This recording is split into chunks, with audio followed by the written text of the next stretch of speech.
Welcome to Star Guys, a podcast about Stargirl on DC Universe and the CW. I am merely a Star Guy, Alex. I'm just a Star Guy living in a lonely Justin. I'm Justin. You living in a lonely Justin? I'm living in a lonely world. I just don't Pete. want to get us into any music licensing issues with how perfect my rendition was. Oh, yeah, we're right, definitely going to right. get sued off of the top here. Unlike this episode of Stargirl, Shiv Part One, we're just going to be sued for being too good and too much fun and too exciting to watch. Wow. 100%. Yeah, no, I really like this episode a lot. I thought this was real good, amped up the stakes considerably. There are great action sequences throughout. This is one that I've been waiting for because for those of you who have been religiously listening to the podcast, we talked about the comics by Jeff Johns and Lee Moder. This is a character, Shiv, that gets introduced in the comics. It's a big deal for Stargirl, and it's a big deal for the mythology. So it's been a long time coming in terms of the show, but I'm glad on how they executed on it because it was as big as it should be. So you would say that this episode took care of business? Wow. Yes. Okay. Nice. Yes, absolutely. And I'm going to take care of business by recapping very briefly what's been happening so far on Real Stargirl. quick, I just want to say, Pete, you're a huge ELO fan. Is that who that is? Taking care of business? Taking care of business, baby. I love that song. Nice. How often do you take care of business? I try to do it once a day. Oh, okay, once a day. And you work overtime? Yeah. And then work out? You know, yeah. And let me ask you, gotta try to work out. based on your love of that song, what are you, 50, 60? You drive a tractor trailer across the country? Is that? Oh, yeah, man. More than once. Yeah, he was in that David Lynch movie. What was it called? Not On Simple Ground. What is it called? The guy who rides on the tractor. The Simple Life? The Simple Life with Paris Hilton? That's what I'm thinking of. Wow. That went all over the place. Wasn't it like the long story or something like that? Yeah. Well, we're driving two people listening to this podcast crazy, I'm sure. We'll look it up before the end of the episode. But let's get into the recap. So Stargirl, a.k.a. Courtney Whitmore, lives in a small town of Blue Valley.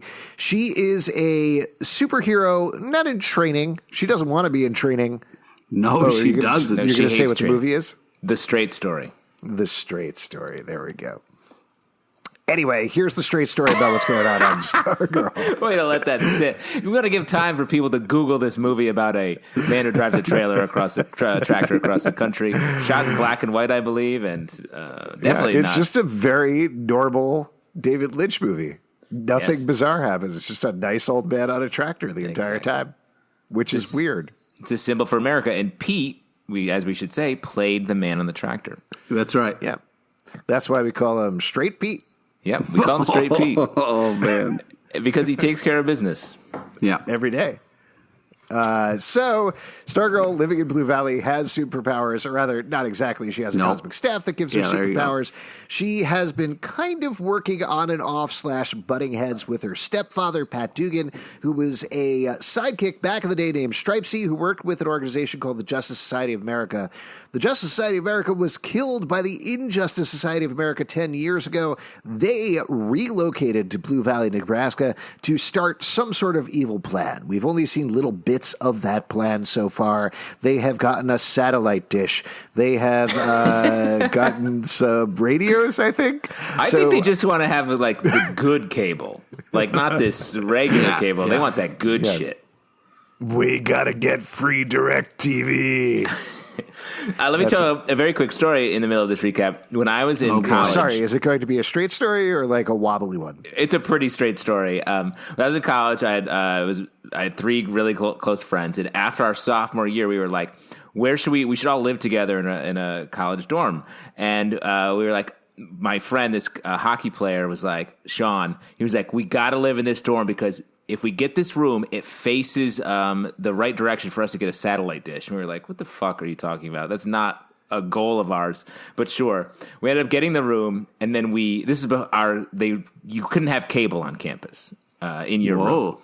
So was then this in the 80s? No, there was a weird rule at Hamilton College. And so we got this room, we got this satellite dish, and we positioned it in just the right way. We had to have our window open 24 hours a day in the dead cold of winter to have this satellite dish just peeking out the window.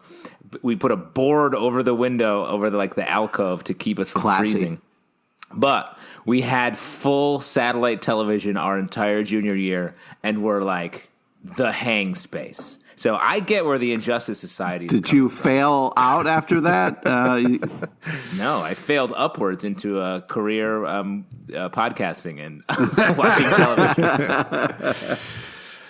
So the Injustice Society is doing something. We don't know what it is. We know it has to do with small town America. They have been looking at other towns across the United States. There is one character we'll mention in particular because they're very important this episode. Dragon King, a.k.a. Dr. Ito, very mysterious character, showed up very briefly once.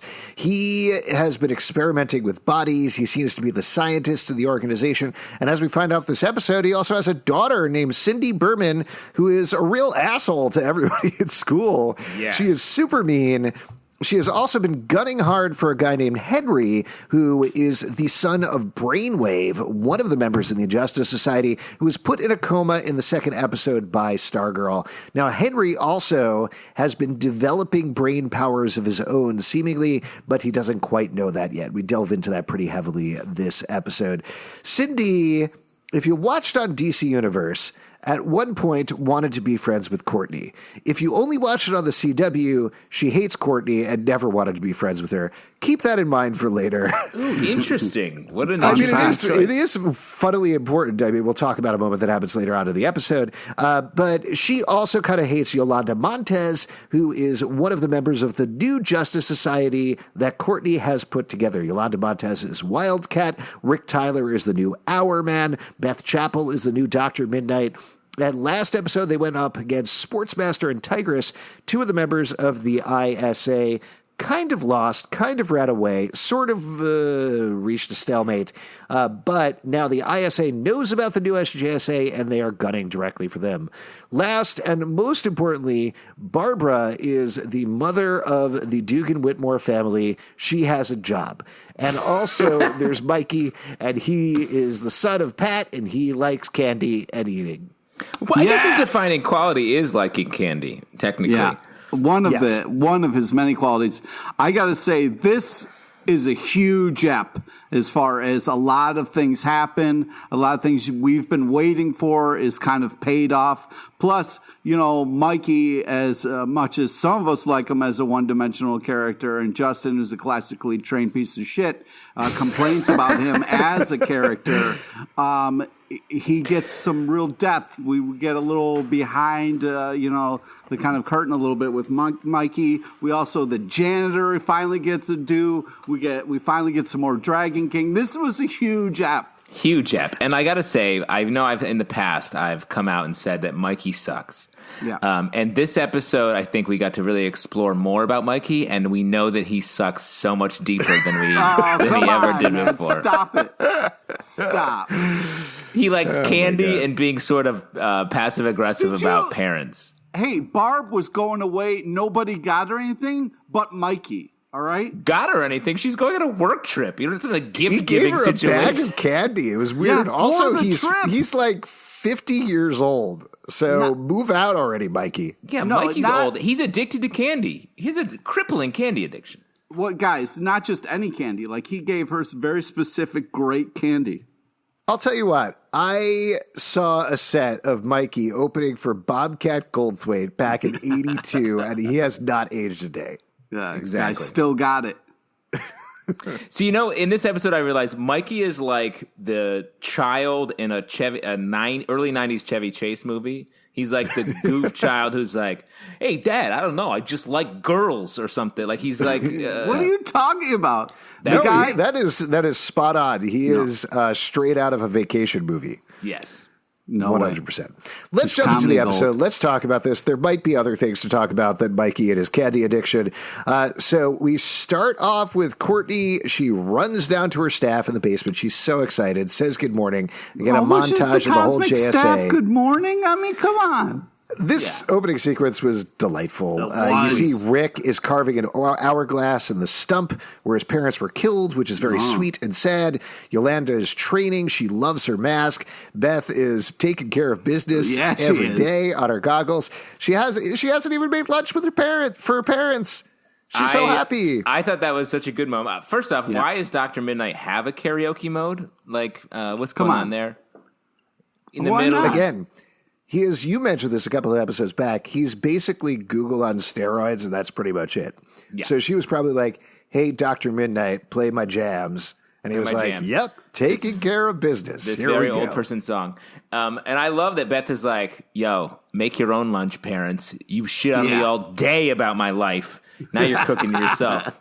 Yeah. I would have appreciated I don't think it would have helped the comedy beat because it was funny, their reaction, but I would have liked a moment where the parents looked at each other and they were happy that she didn't make lunch. You know what I mean? Yes. Yeah. I thought that's where we were going, but I said this last episode. I think you gotta wait for it. The dad works at American Dream. Like maybe he's a bad guy. Maybe. So he's like a jerk. I guess we'll see what happens with that. Then we get into what I'm sure was a very big part of the episode for Pete. Mikey comes back from his paper route that he was forced to get by Pat. You want to talk about this, Pete? You're bursting at the seams right now. Yeah, can we talk about that bowl slide? That Pat bowl slide to Mikey that was just so money, like the perfect speed, like they've been doing it for years, like the back and forth. What are you even talking about? I legitimately do not know what you're talking about right now. Are you serious? When Mikey sat down and then Pat was coming out of the basement and being way too casual with Courtney, was like, yeah, we'll start training. And then Mikey's like, training for what? Hopefully training to take over my paper route. I'm the only one working around here, which is legitimate. He has a gripe. And then did you memorize all of Mikey's dialogue? So then he did. Pat is like, all right, Mikey, feeding time, and does the money slide across the kitchenette to Mikey with the bowl and spoon in there, and it was a money slide. It was a great slide. I gotta say, Pete, their focus on this show is wild. You're like, if you were an astronaut, it's like if you went to space and you went to Mars and you returned, and everyone was like, Pete, astronaut LePage, tell us, how was Mars? And you were like, I had this Tang drink that was so good. It was like orange. I would talk about the Tang. Yeah. Exactly. And they're like, no, tell me about Mars. And you're like, I don't know, whatever, there's rocks there. But this drink was like orange juice, but worse. I loved it. And the ice cream was solid. It was solid ice cream. Yeah. Could you believe it? I completely missed that. I'm sorry, Pete, to let you down. But as you mentioned, Courtney, Pat, both terrible at lying. They end up lying their way into saying that Pat is teaching her how to drive. There's this whole metaphor about she's like, yeah, just jump in the car and go. And he's like, no, you got to read all the manuals first. As usual, they got to meet each other somewhere in the middle, which we don't quite get to at the end of the episode, but I'm sure we'll get to by the end of the next episode. Barbara, though, has an interesting take on it. She is very upset. She's upset at Pat for making the decision to let Courtney drive, even though he is not actually doing that, and wishes they could talk about it first. And then he almost immediately comes clean right there in the middle of the kitchen and says, I should tell you everything. Because it's Barb, that's why. What you can't lie to Barb. Everybody is so bad at lying on this show, which is, I guess, a laudable quality, but it's endearing. Crazy. It is. I got to say, there is such little chemistry between. Oh, you watch your mouth what Barb you're going to say. Oh, how dare you? How dare you? I'm not saying it, I'm not knocking them specifically. I think it may be a purposeful choice because of maybe something that's coming down the line. With the show, with her relationship with Icicle. But I just think it's the way they talk to each other is like new roommates who are like, what, are you letting my daughter drive? And it's like, they're married. They're technically in love, I think. No, stop this, Justin, okay? You try looking into Amy Smart's eyes and telling anything but the absolute truth, okay? It is killing Pat, and he's doing the best that they can because, he's trying to work with Courtney, and this is all, for the good of the family as well as the town and maybe the world. As well as the town. All I'm saying is, Pete, this guy spends 10 minutes sliding a bowl in a cool way to his son. He can't enjoy his time with his wife. He can't give his wife a kiss. He probably did off screen, all right? It feels like he sleeps in the basement, maybe, and she sleeps in the bedroom, and they don't see each other than the kitchen when they're feeding Mikey his daily bowl of candy. I think, that's how kids kind of perceive parents. They don't really know what goes on. They don't know where they sleep or what they do. So I think it fits really nicely. They don't know where their parents sleep? I usually had a pretty good handle on where my parents were sleeping. Just the location. I could drop a pin. Yeah. Speaking of sleeping parents, we cut over to the hospital where Henry is watching his father, Brainwave, who is still in a coma. Henry is taking pills to tamp down whatever is going on with his mind. He doesn't know what it is. And we get a very interesting scene here, which obviously pays off later. It wasn't immediately clear what was going on, but Cindy is really gunning for him. It's actually unclear whether they've ever dated at all or whether she's just hooked into him. But Henry wants to try to wake his dad up. Cindy wants him to help plan homecoming. They go back and forth.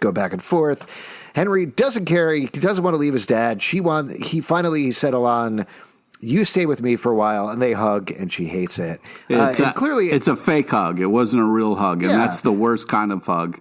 There's nothing more heartbreaking than a fake hug, because one person thinks it's real, and the other person, looking in a completely different direction, can make a fake face or roll their eyes, and you can't see it, and you might think it's real, but it's really not, and that's why anytime I hug, I always hold up my camera phone around the angle to make sure I get the reverse. That's smart. I usually hug by a mirror so that way I can keep an eye on them. It does make me wonder, though, how much of what she's done, as we find out later, this is an assignment from her dad. She has to date Henry. She has to take him. Oh, you mean the Dragon King? The Dragon King, yes.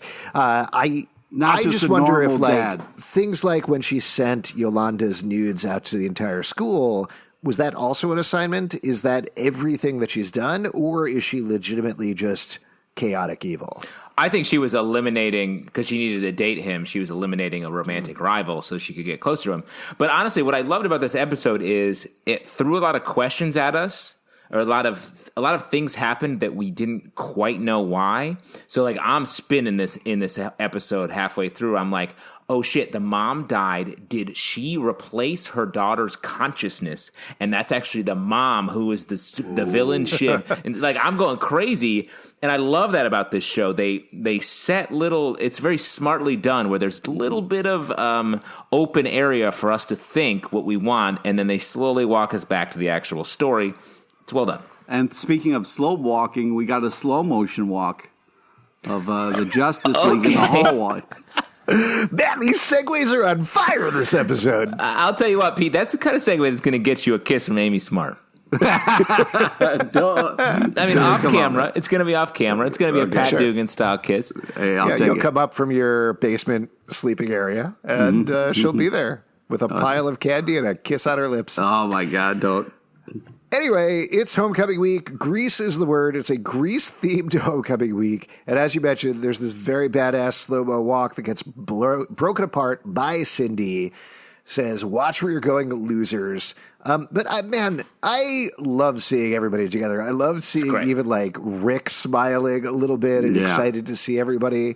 It's so fun. The cast has such chemistry together already, and it's really a joy to watch.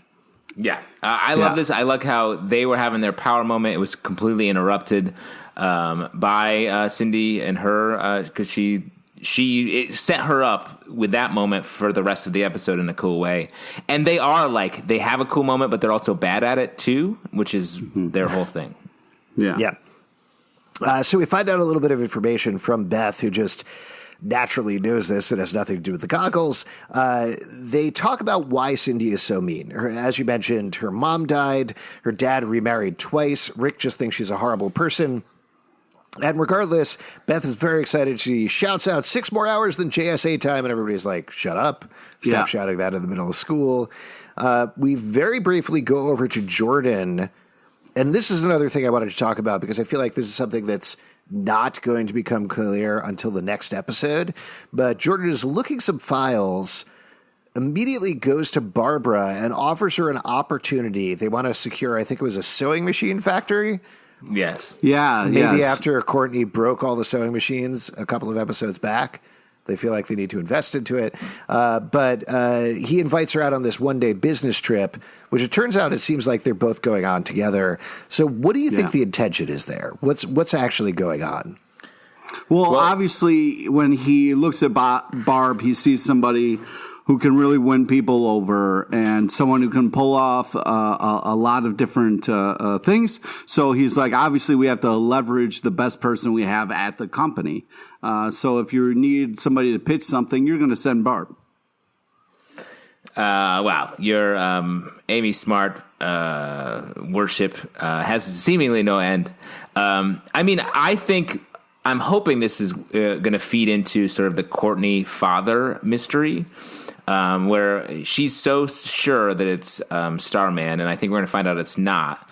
And I think maybe Icicle knows that it's someone else, and so that's why he is trying to keep her around. Yeah, potentially. I think also part of it is like there's clearly some sort of target that Icicle is going for. I don't know why he's taking Barbara with him other than potentially to go for something romantic, even though I believe we've heard it's not actually going to be romantic. It's just a friendship thing between Icicle and Barb. But I also think it's like if you're trying to sell small town, why wouldn't you bring Barb with you? She's got stories for days about small town games and all sorts of things that I think you're right. It may be as simple as that because I think she, in that moment, I think 3 episodes back where she stepped forward in the middle of the meeting, I think she really did make herself that like sort of innocent person who's like, I'm here for the right reasons. Let's do this. Yeah. And so maybe he's just sort of using that part of her. Yeah, especially if you're doing something evil and there's somebody who looks like they are all good, nothing but sunshine, then you would want to kind of have them as the Trojan horse, if you will. But I got to say, this episode was so good for Icicle and his character, and it really makes him, despite how ice cold, pun accidental, he is complicated, and you really feel for him a little bit, I think, in this episode. I agree with you, and I do think it's what's really interesting about this episode in particular is we're learning so much about characters and making them a lot more complex. I mean, when you think about the Dragon King, you thought, okay, here's just the creepiest guy of all time, but now he's a dad and there's so much more to him. It's kind of crazy. And another character that we see next is the creepy janitor, and holy shit. This was a huge reveal. Yes. So Cindy finds out that her friend Jenny has been asked to the homecoming by Travis.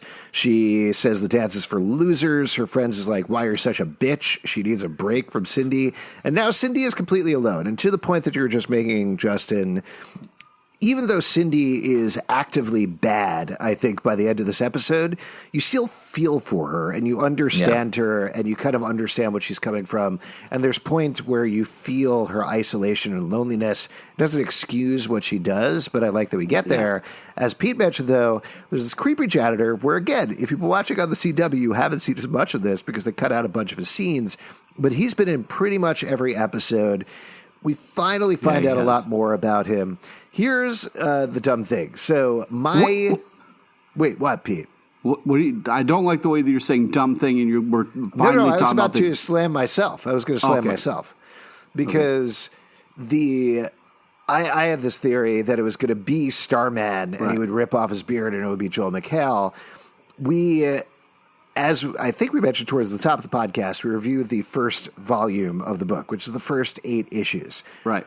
Right past those 8 issues, they explained who the janitor is in the comic book before it ended with, I think, like issue 11 or 12 or something like that. So if you read the comic book, you would have known what was coming. You still don't necessarily know if you're watching the show, but he is a character from DC continuity. He is not a bad guy like we thought. He's actually a good guy, and he has deep ties, in particular, to Dragon King Dr. Ito, which is something that I think we're going to see pay off probably very soon. I don't want to say who it is. Should I just say? I guess so. Okay. Like if you want to go spoiler free, skip like the next 2 minutes of the podcast. But it's Shining Knight. His name is Sir Justin. Yeah, my dog. That's why Justin's like, you're not going to say his name. Can we talk about this guy? I like this guy. Yeah, this guy's got a good name. Did you guys notice though that when they cut to his little room in the back, he has a holy grail? Did you see that cup on his desk? Well, that's the whole thing. Like he had the unicorn calendar, and then the sword. No, that was a horse. It wasn't a unicorn. He pet his horse and then pet his beard, which is, that's how you just say I'm old timey. Yeah.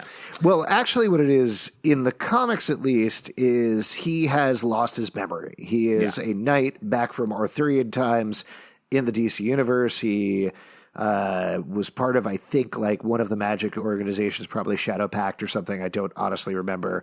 And then he gets flung to the present, ends up losing his memory and working as a janitor at Blue Valley High School. Ultimately, he gets it back and helps out Courtney, Stargirl, when he figures out that he is, in fact, Shining Knight. So that's what we're, I think, going to get going forward. It'd be crazy if it wasn't that. I mean, we also speculated it might be Green Lantern, who'd lost his memory a little bit. We had some good guesses, but this is... comics aside, this is a cool, weird thing that is happening. It is wild. It's the sort of thing that in the comic book makes sense because there's so much DC continuity that's playing throughout. She interacts with the Teen Titans. She interacts with the Captain Marvel family. But to throw this in a TV show where it's like, oh, yeah, it's a time-lost night. Don't worry about it. He's the janitor of the school. Is a bonkers, fun, but bonkers thing to do on the TV show. There has been so many television and movie shows that have been like, oh, it's the janitor at my high school, that I want to go back to my high school and find my janitor and be like, who are you really? And then he turns around and it's you. But that's why I got to give it up to Jeff Johns for going for it in this case. Yeah. That commitment to sort of heightening and honoring the comic book storytelling that came before, I think is what makes this show a little bit different and a little bit more exciting than so many other comic book shows. Like the villains are darker, the heroes are brighter and shinier and more innocent. And he can hopefully get away with having this time-displaced knight who mumbles nonsense a lot.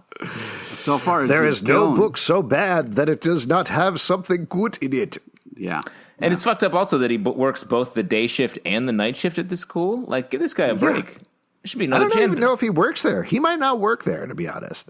Yeah. I mean, you show up with a broom. You show up with a broom, you're the janitor. That's it. Mm-hmm. Well, it's true. So we get a quick scene of Henry still kind of hearing people's thoughts. He's not quite sure what's going on. Cindy demands he goes to the dance. He says, absolutely not. She can't go with somebody else. And then we're over to science class, and we get this very nice scene with Courtney and Cindy that's interspersed with Henry completely losing it. In his math class, he starts hearing what the other students are thinking. He gets the answers.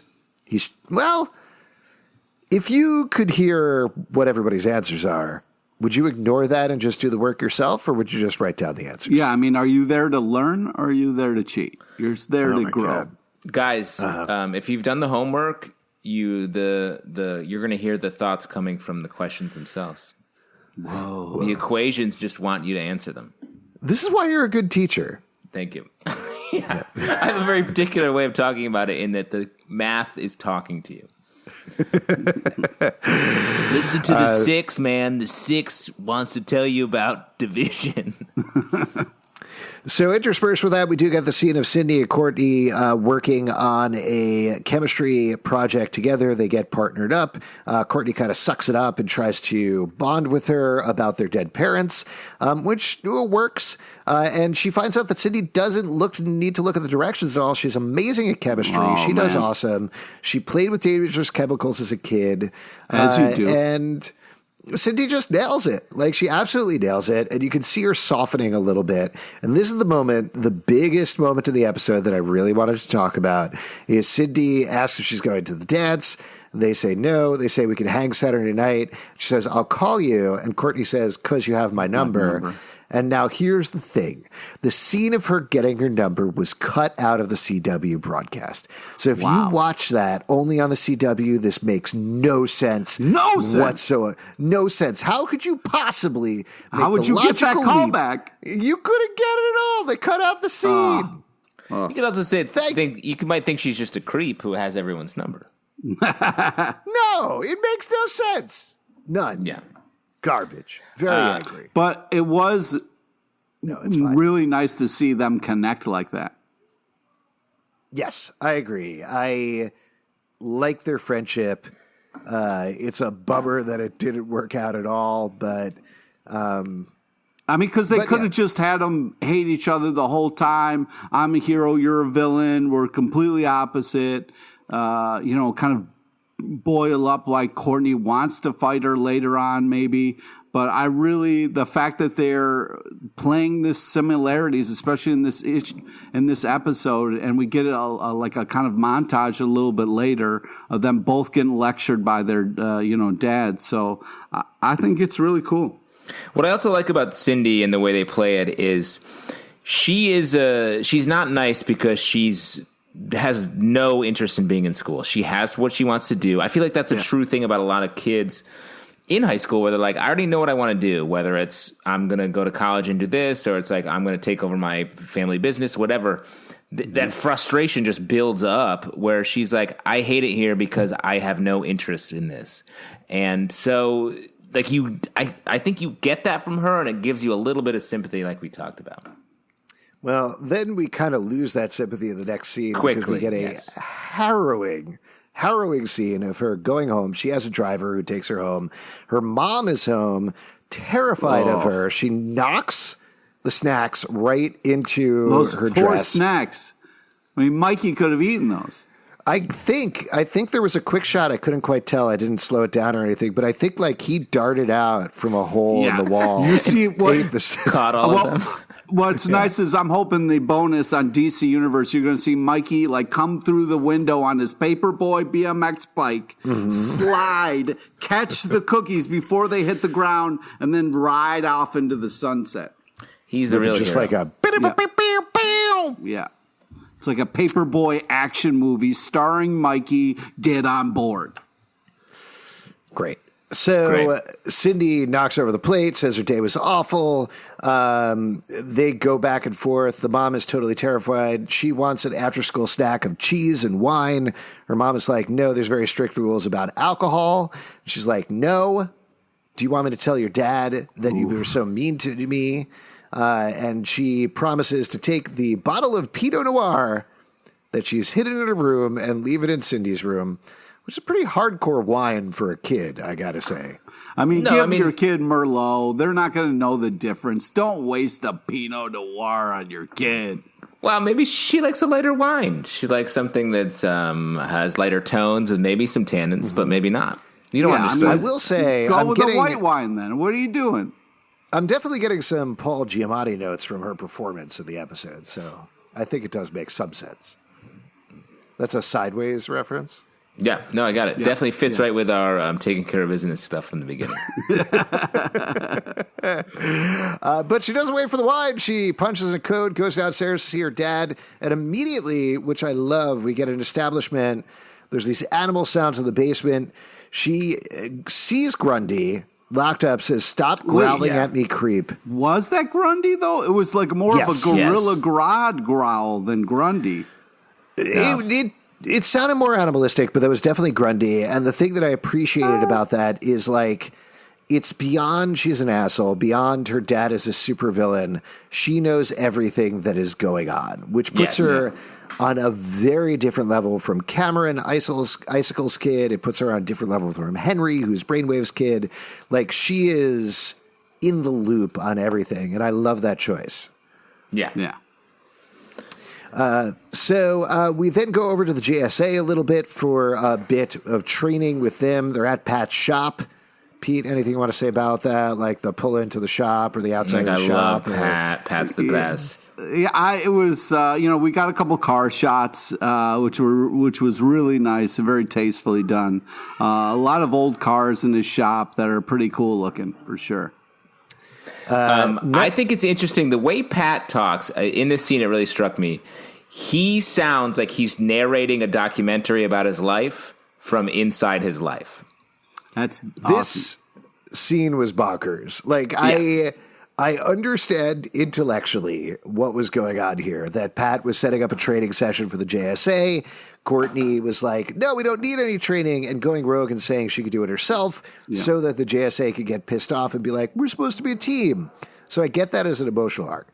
But thinking about it in practice, like, what was this training session that Pat set up? First of all, he's so behind everybody else where he's like, these are the members of the JSA, the ISA, and everybody is like, we know this information already. You are giving us literally no new information. So Courtney 100% right there. And then what was the training session? But that's the thing, Hitting buckets? Punch the broom. Take it easy. All right. First off, not everybody knows all this stuff. Pat's idea is smart. We need to get everybody up to speed. What's going on? Where these all these trinkets came from? Who's what? Also, there's still a fucking owl who's all by itself crying in an old museum-looking place. Just needs a mouse. Nobody gives a shit about that. Is killing me. There's.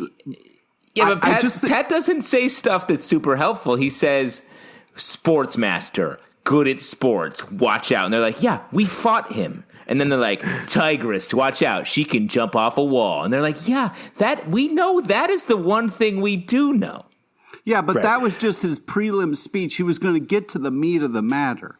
It was just kind of recapping. Like he should have started the speech be like, this might be your first time watching Stargirl. Here's a couple of things you need to know about the bad guys. No, but the Hour Man, he hasn't been around for these battles. He doesn't know this shit. Several of them, and they've had conversations. Like Justin's saying, there's nothing new here. There's no information.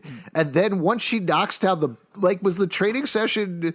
Did he think it was going to take them an hour to knock down some buckets? Like, you don't need superpowers to do that. Knocking down the buckets. It's about talking about what the villains... No, now I'm talking about Yolanda and company getting upset. They're like, oh, man, I wanted to knock down a bucket. But you knocked down 4 buckets. But you think a professional football team has a bucket with Tom Brady's face on there? Like, Tom Brady, you got to knock him down. If they're good. He's the guy... He kisses his son too much. That's all you need to know about beating him at football. But also what I liked about this scene was that Cindy was getting the same lecture from her father.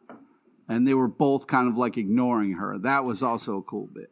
It was very well edited. I will agree with that. And I know I'm making fun of it, but everybody's good in it. I really like the note at the end of the JSA stuff where... I didn't mark down who said it. I think it was Beth. She said this was supposed to be for the team. And then, as you mentioned, you get Dragon King, his reveal of his big, creepy lair downstairs. Yes. Asked Cindy why she came downstairs. She says she can't take it. She can't take being a teenager. She wants to be part of the ISA. And then she shoots a blade out of her arm and kills a man.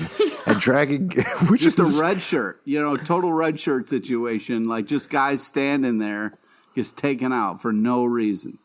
Yeah, it's such a amping up of Cindy's villainy in the scene where it goes from like she's the asshole at school to she just casually kills people and maybe killed her own mother. Yeah, that's why that stepmom is crazy nervous. Yeah. So we find out Dragon King gave her powers, tells her not to touch a staff, which is a serpent staff that eyes glow. He takes it from her. There's also a costume on a wall. Obviously, that becomes important later. But Dragon King kind of explains what she needs to do, that if Brainwave doesn't wake up, they need Henry's abilities. She doesn't care. She wants to break up with him. She's all alone up there. She wants the other character. She wants to put together her own young ISA. And she also, because she was sneaking a peek on the ISA earlier, asks who Stargirl is. She wants a seat at the table. What's up, Pete? So I just want to say, as fathers, there was a moment there where the Dragon King was like, I gave you superpowers.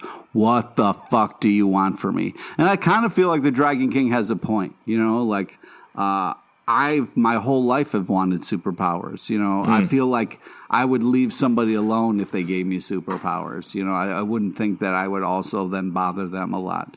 But what were your thoughts on that when you were going through those scenes? I felt the same way because, I didn't get my kids superpowers, but we did get them an Elsa doll that sings the song from Frozen 2. And I'm like, I gave you this doll that you press the button a lot. What more do you want from me?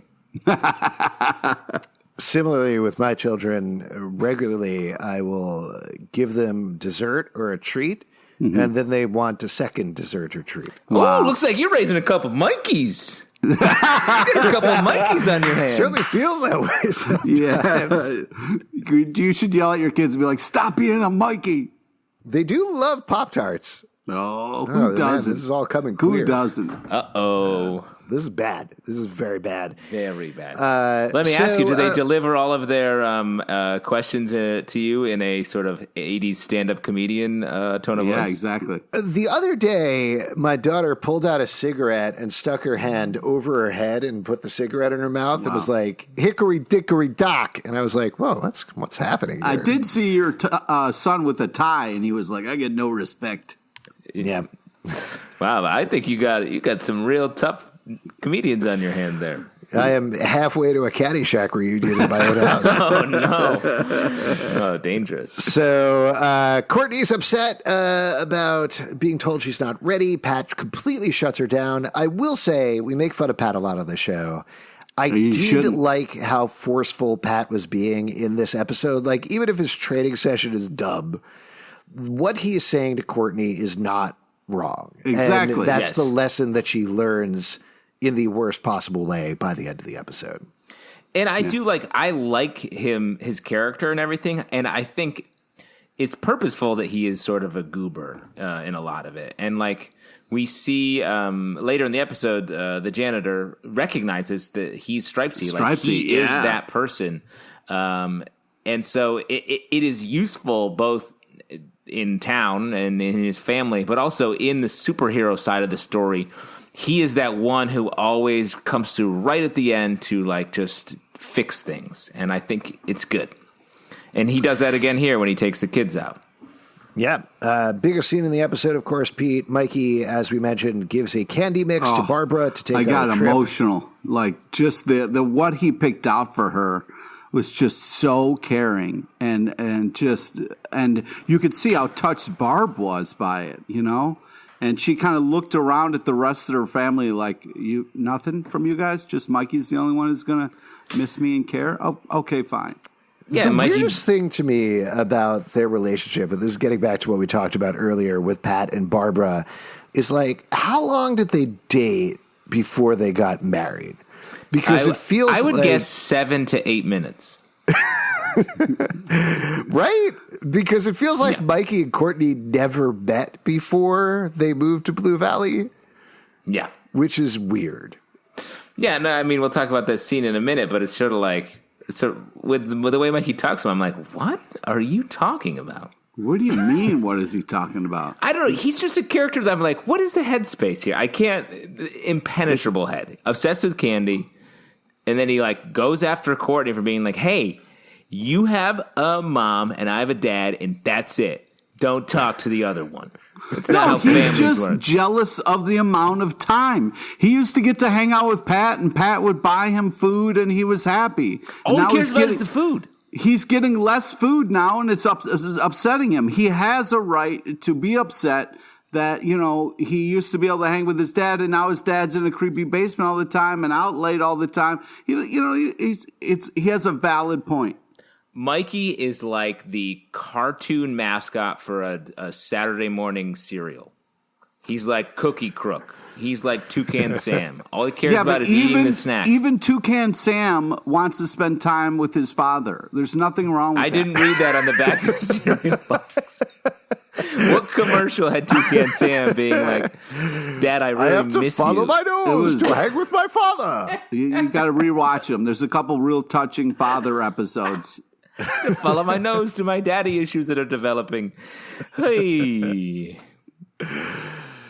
Oh, my gosh. Yeah, there's a lot of edible stuff in the Keebler Elves commercials, too. Yeah. I mean, but you got to like watch them really closely. Yeah, exactly. So anyway, we also get a nice scene with Cameron coming home to his dad, Icicle, asks if everything is okay. He doesn't know how to ask out a girl. Well, that's the thing. It's like we have these supervillains and they're supposed to be all evil, but that was a touching talk he gave to Cameron, being like, you got to put yourself out there for love, son. It's worth it for love. And you're like, wait a second, you're fucking Icicle. You're cold as shit. It's very interesting, the complex family dynamics in the show. And I think that's so true. And I really love this scene. I think this is sort of giving us a lot of information going forward. He hasn't been grooming his son to take over. I think that's the real split between these, the ISA villains. Like some of them are like with Shiv aggressively like, you're going to do this. And then on the other side, Icicle feels a real loss because of his wife. And I think because of that, he's protecting his son from this world and hasn't told him any of that stuff and maybe doesn't want him involved. And I think that's going to become a pivot point going forward. I agree. Then we're over to Homecoming. It's initially very sparsely attended for a homecoming, but suddenly it's night and the Blue Very Prairie Dogs are going up against a team that I couldn't quite understand the name of. At first I thought it was Central City something, but I don't think it's that. It was the Adams was the name of the team. Oh, okay. There you go. I didn't hear the first part either. It was hard to hear. Okay. It's probably whatever city the Atom works out of. I'm forgetting what it's called. It's like Bridgetown or something. Yeah, something like that. So Mikey, of course, wants a million things to eat. And there's classic back and forth between Pat and Mike. Guys, when you go to a sporting event, I mean, I don't know about you, but I ask for everything I could get. I mean, that going to, the hot dogs, the cotton candy, that stuff was the best as a kid. Come on. It was Ivytown. Ivytown, there we go. So probably the Ivytown Adams. Pat's reaction, though, okay, I'll take out a quick loan coconut hot dog. Yeah, that was spicy. Fun. Spicy comeback. That's the sharpest shit I've ever heard out of Pat's mouth, and I appreciate it. Mikey, he might as well said, Mikey, you suck. Sit down. No, come on. Well, and then he doesn't even bring back a coconut hot dog. He brings back popcorn, which is crazy. Yeah, well, he's a bad dad. No, he's not even paying attention. Don't you dare. Dragon King, better dad than Pat.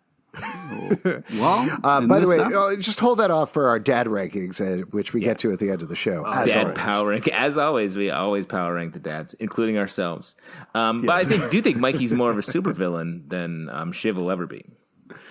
I concur. So Courtney is trying to check out the principal, who is Principal Bowen, who is the new fiddler.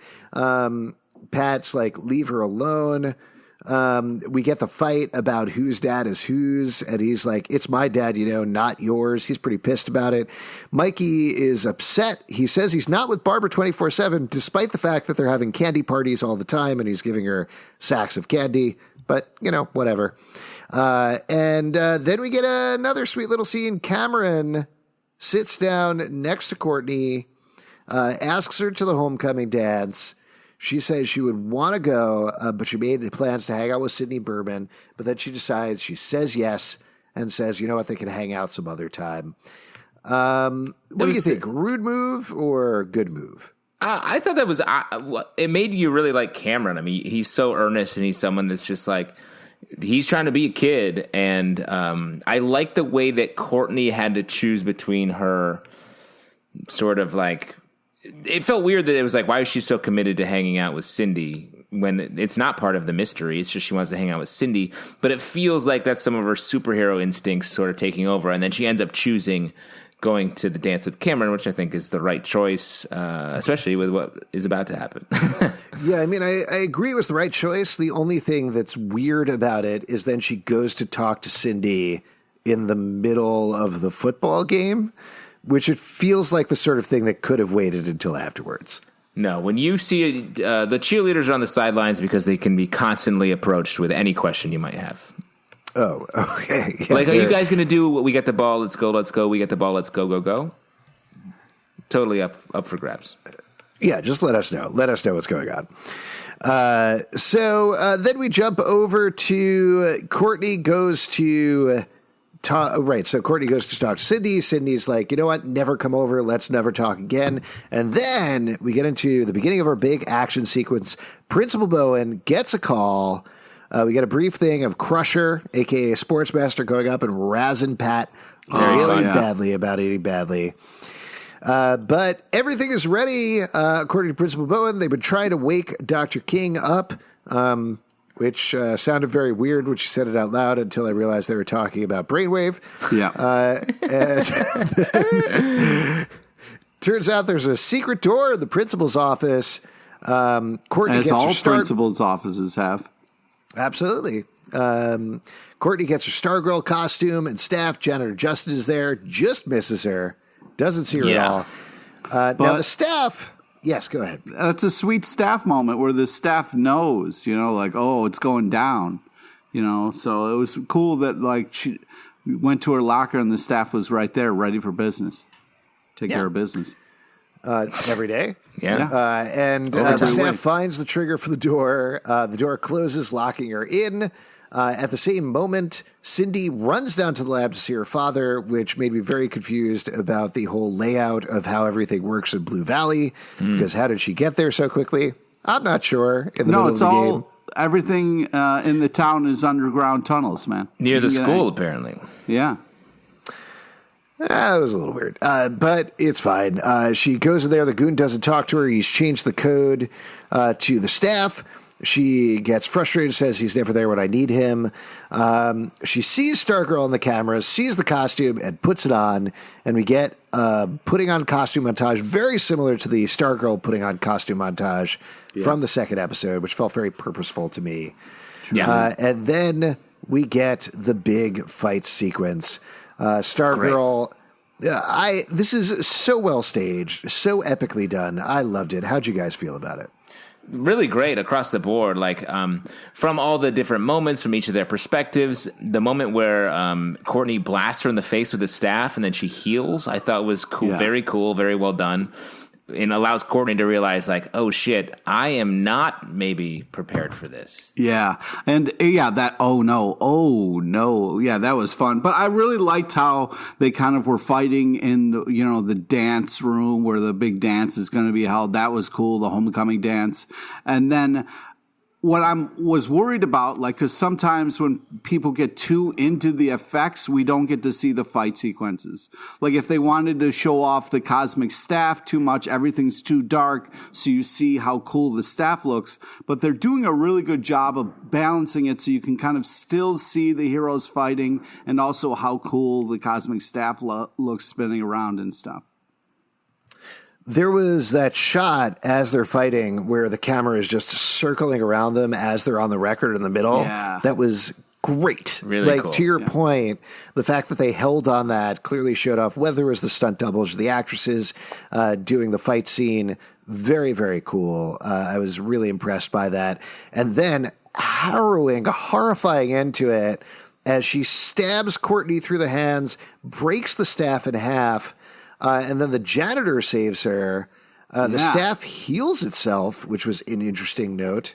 Yeah. I don't know if the staff, because it looked like it was like she broke the staff in a cut, and then it cut to the staff on the ground full again. So I think maybe that was like the stunt double accidentally chopped it in half or something like that. I don't know. But no. She chopped it in half, and then you saw the staff come back together and come back to life. So it's got something going on. It's got a life of its own. And it goes to find Pat, which I love that moment of it, like, kind of sneaking behind the dumpster a little bit or whatever that was. Cool. Very cool. And Shiv gets up, sees Stargirl unconscious, runs away. They don't overplay this moment, but it felt pretty clear to me that with Pat coming in and yelling, Courtney, Courtney, she probably heard that, and she now knows Courtney Stargirl, right? After this fight, they both know who each other are, which is very interesting. It feels for the that show way, moving forward. But also, like, the creepy janitor saving the day moment was just fantastic. You want to talk about, a shiny Sir Justin kind of moment there. That was a great one. And I think we can call him a hero janitor instead of creepy. Yeah.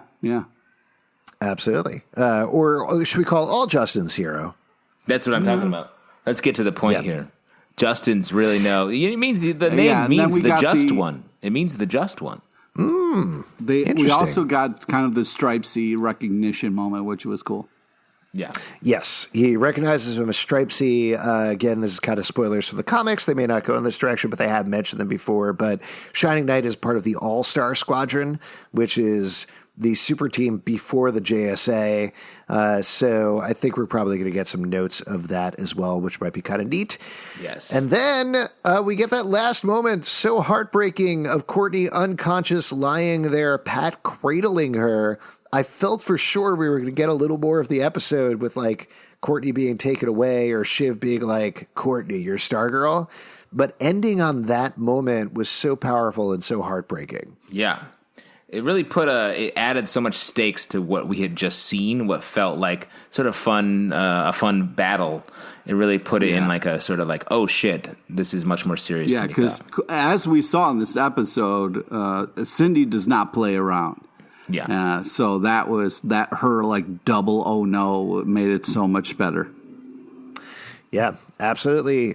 Before we wrap up here, who was the star of this episode? Pete, let's go to you first for a big surprise to find out who was the star. Yeah, first, before I get to my star, I just want to give Mikey a shout out. I know he takes a lot of heat on this episode, but man, the casting for Mikey for me is just so perfect, and I love having shows within shows, and I just think it's so great.